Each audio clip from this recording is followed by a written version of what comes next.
예수와 믿음 4부. 예수를 믿은 결과는 무엇인가? 두 번째 결과, 용서의 생활. 본문 말씀은 마태복음 6장 12절로 15절 말씀입니다. 우리가 우리에게 죄 지은 자를 사하여 준 것 같이 우리 죄를 사하여 주시옵고 우리를 시험에 들게 하지 마시옵고 다만 악에서 구하시옵소서. 나라와 권세와 영광이 아버지께 영원히 있사옵나이다. 아멘. 너희가 사람의 잘못을 용서하면 너희 하늘 아버지께서도 너희 잘못을 용서하시려니와 너희가 사람의 잘못을 용서하지 아니하면 너희 아버지께서도 너희 잘못을 용서하지 아니하시리라.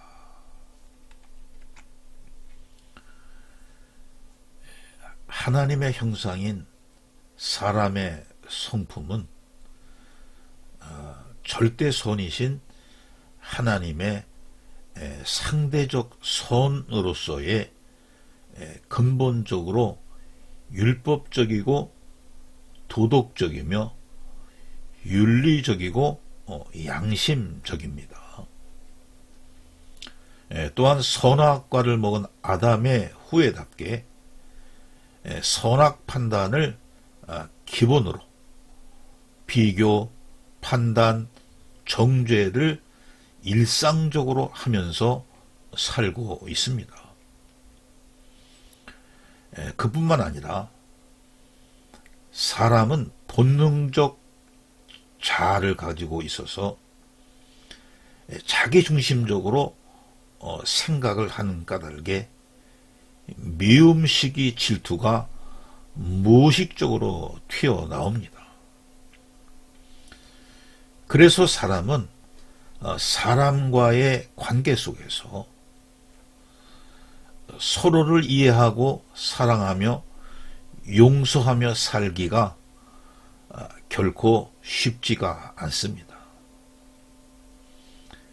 이기적인 본능과 그 본능이 부딪혀 자기를 더욱 에고이스트로 만들어 가는 것입니다.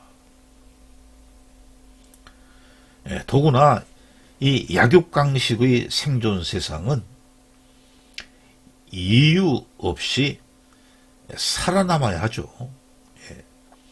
양보하면 자신이 죽습니다.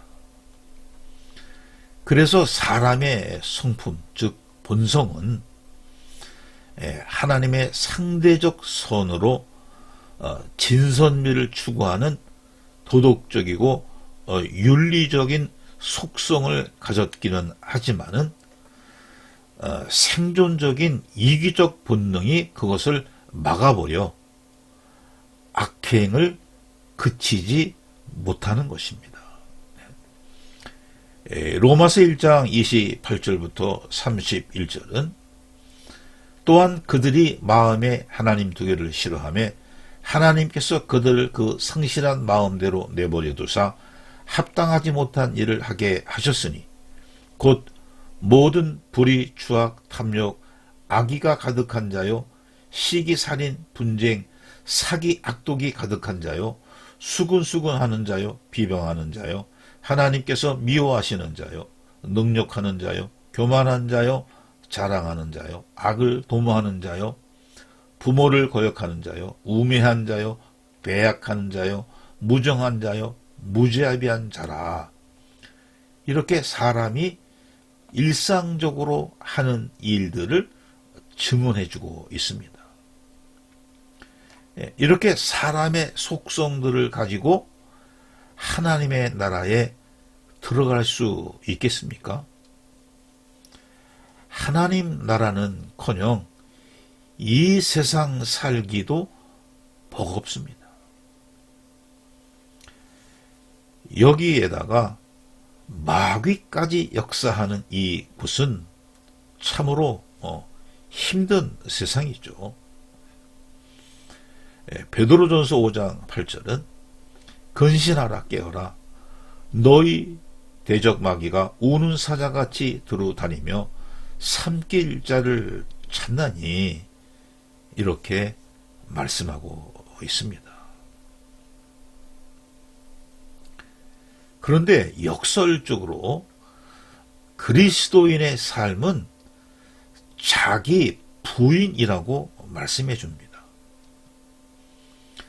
예수님은 마태복음 16장 24절에서 이에 예수께서 제자들에게 이르시되 누구든지 나를 따라오려거든 자기를 부인하고 자기 십자가를 지고 나를 따를 것이니라. 자기를 부인하라고 말씀하신 것입니다. 사도 바울은 갈라디아서 2장 20절에서 내가 그리스도와 함께 십자가에 못 박혔나니 그런즉 이제는 내가 사는 것이 아니요 오직 내 안에 그리스도께서 사시는 것이라. 이제 내가 육체 가운데 사는 것은 나를 사랑하사 나를 위하여 자기 자신을 버리신 하나님의 아들을 믿는 믿음 안에서 사는 것이라. 이렇게 말씀해 줍니다. 그리스도인은 생존 경쟁을 하는 사람들이 아닙니다. 그것은 옛사람의 삶, 즉 예수를 믿기 이전의 삶이죠. 육신을 추구하던 때가 지났습니다. 베드로 사도는 베드로전서 4장 2절 3절에서 그 후로는 다시 사람의 정욕을 따르지 않고 하나님의 뜻을 따라 육체의 남은 때를 살게 하려 함이라. 너희가 음란과 정욕과 술취함과 방탕과 향락과 무법한 우상 숭배를 하여 이방인의 뜻을 따라 행한 것은 지나간 때가 조카도다. 이렇게 말씀해 줍니다. 옛생활은 끝이 났습니다. 현재는 새 사람이고 이 새 사람은 새로운 법을 받은 사람이에요. 이것은 하나님 나라를 누리기 위함이죠. 이 새 법 안에는 사랑이 들어있고 사랑은 용서를 수반합니다.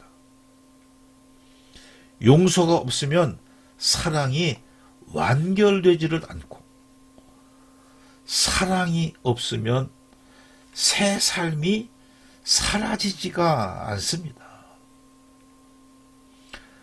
새 삶이 사라지지 않는 것은 여전히 옛법인 율법과 양심을 가지고 비교하고 판단하고 정죄하고 살고 있는 것입니다.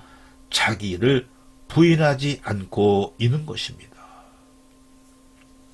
그만큼 하나님 나라의 누림은 못하거나 늦어지는 것이죠.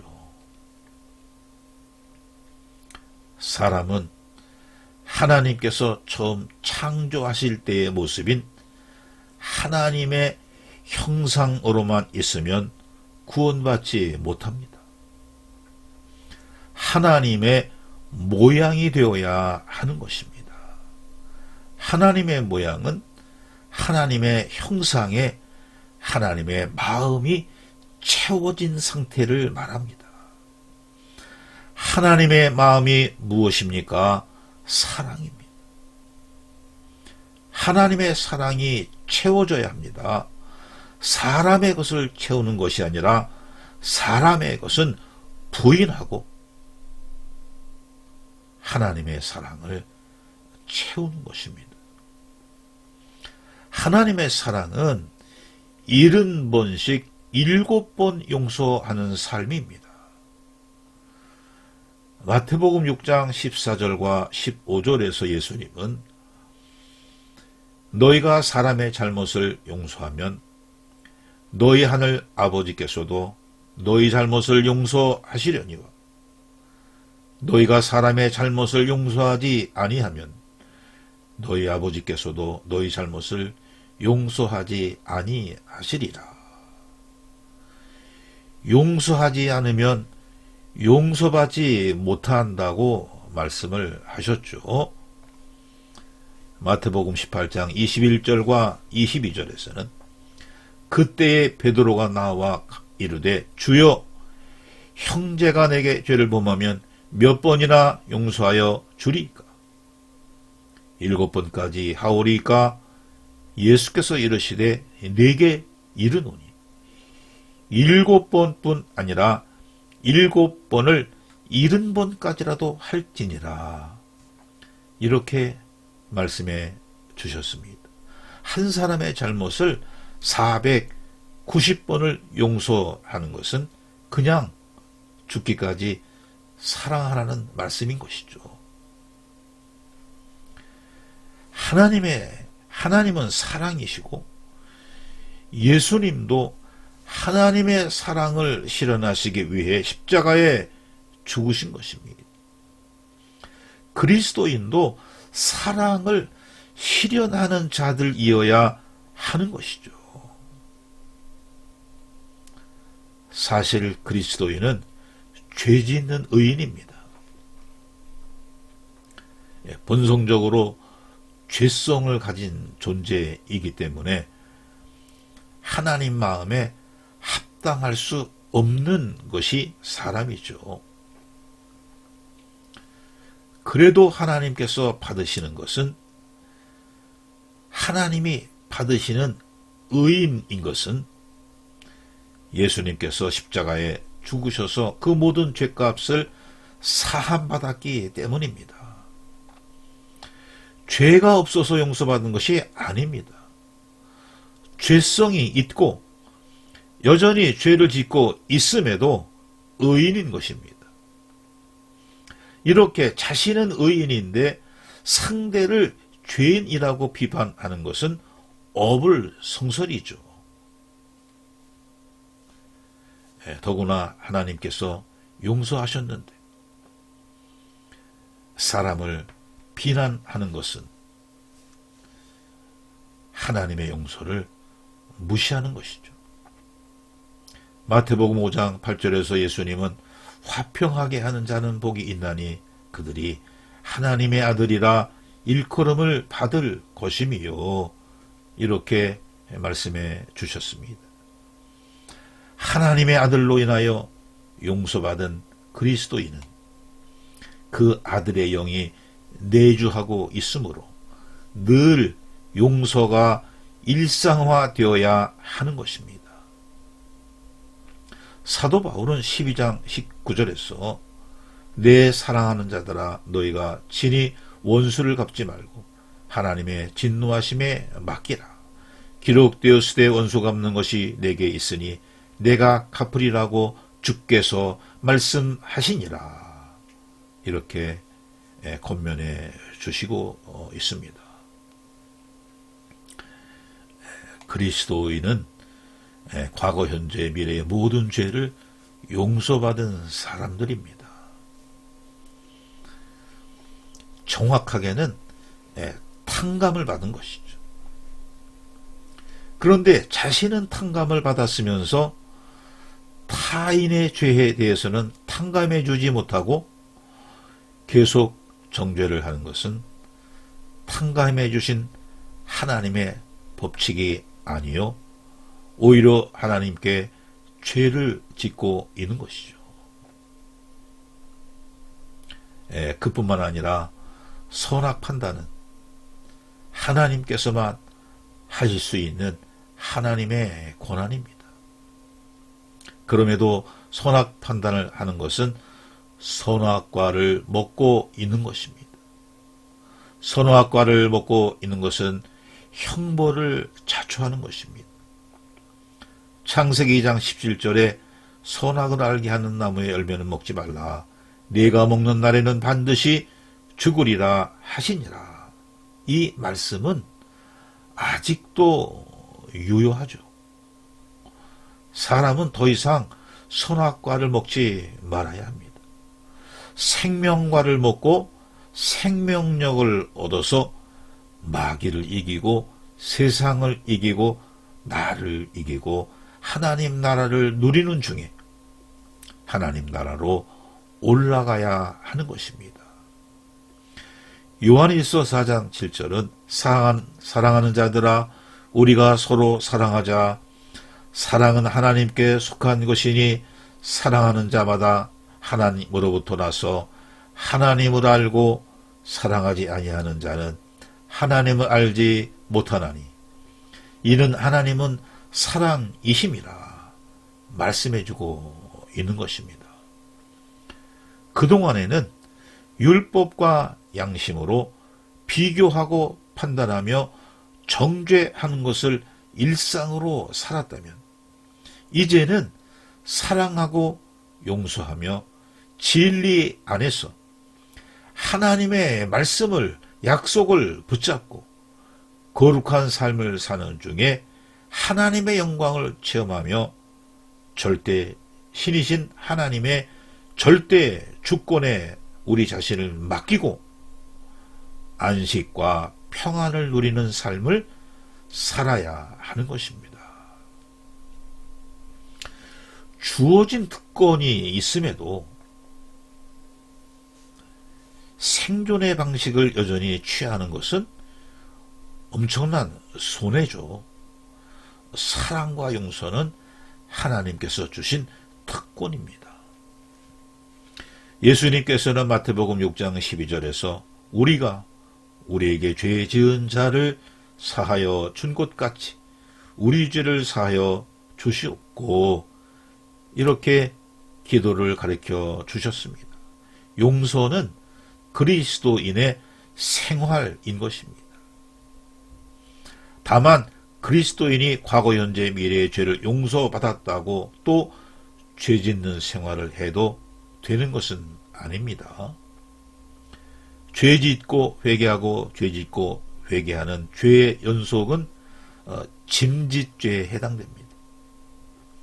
하나님께서는 죄를 싫어하시죠. 그리스도인 안에 내주하시는 성령은 죄를 싫어하십니다. 그래서 성령이 내주하시는 그리스도인이라면 죄가 멀어집니다. 말씀을 연구 묵상하고 깨달아 쌓고 쌓아 기도하며 찬양하며 정진할 때 죄는 쫓겨져 나갑니다. 미움이 떠나갑니다. 용서는 우리의 신앙생활이 되는 것입니다. 예수 믿는 결과가 무엇입니까? 용서하는 생활입니다. 나를 부인하고 70번씩 7번도 용서하는 온전한 신앙생활을 통해서 하나님 나라를 누리시기를 주의 이름으로 축원합니다.